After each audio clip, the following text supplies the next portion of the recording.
into life at Wellington Phoenix? I love actually living here in Wellington.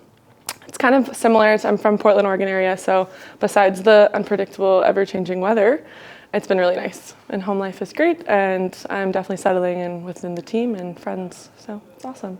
Just going overseas for all the away games, is that a unique challenge for you in your career? I think during my time in university, we flew a lot for our away games, so that's kind of bringing me back to that. So we'll see how I adapt, but that's definitely different in my pro career so far in terms of the travel, but I think the club has set us up well to get there and be ready and fresh for the game. How do you think the team's performed unbeaten so far in 3 games? I think we've done well. We're definitely trying to find a rhythm within each other, and we have a lot of really strong individual players, so it's just finding that connection within our team, within the new girls, and a lot of higher level experienced players. So we're definitely starting to find our path. You mentioned you travelled a lot at college. Is it weird our closest country is 4 hours away to fly to?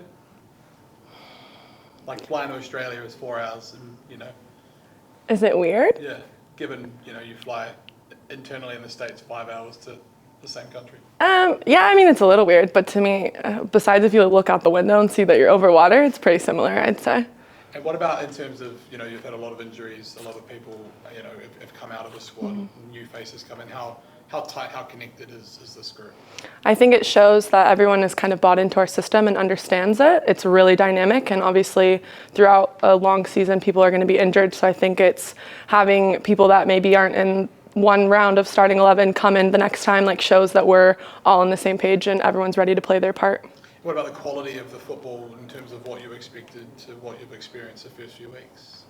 I think the quality is great. I think you see that through our experienced players, and even we have a lot of eager younger girls who are trying to fill that space and kind of learn. And I think even within our league, we're trying to play a little bit of a different style, and we're really committing to that. So even when we get into a transitional ALeague game, we're still trying to be ourselves and play that way. Is that a style that suits you personally, do you think, or have you had to learn and adapt a little bit as well?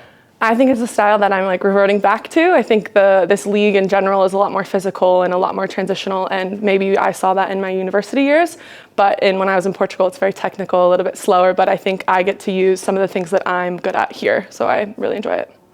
How are you finding that defensive combination with Marisa and Mackenzie? I think it's really well. We kind of just clicked together pretty quickly. Sometimes you never know what you're going to get. They might know each other a little bit, but I think I've gelled with them really well, and they've welcomed me into that role as well. The team's never beaten Melbourne City before. Is that something that's been spoken about as a team, trying to do that for the first time? Yeah, we've brought it up. We also, both in our last round against Melbourne Victory, I believe we hadn't beaten them ever either, only tied and lost. So I think it's just another good opportunity, and I think it also helps that we have new players here that maybe haven't felt a loss in the past to them. So some of us have never lost to them, so I think it's exciting. Yeah, and Bev mentioned the team is going to be staying over ahead of the next game too. Early in the season, does that help the team bond, having the lengthy away trip like that? I think it definitely helps team bonding. I think it also helps just our bodies to get adjusted. Obviously, there's a time difference, but I think back and forth with that travel, limiting in and out can definitely get us into a rhythm, and even as we progress into the season and having longer and more away trips, that'll help us kind of navigate it early on.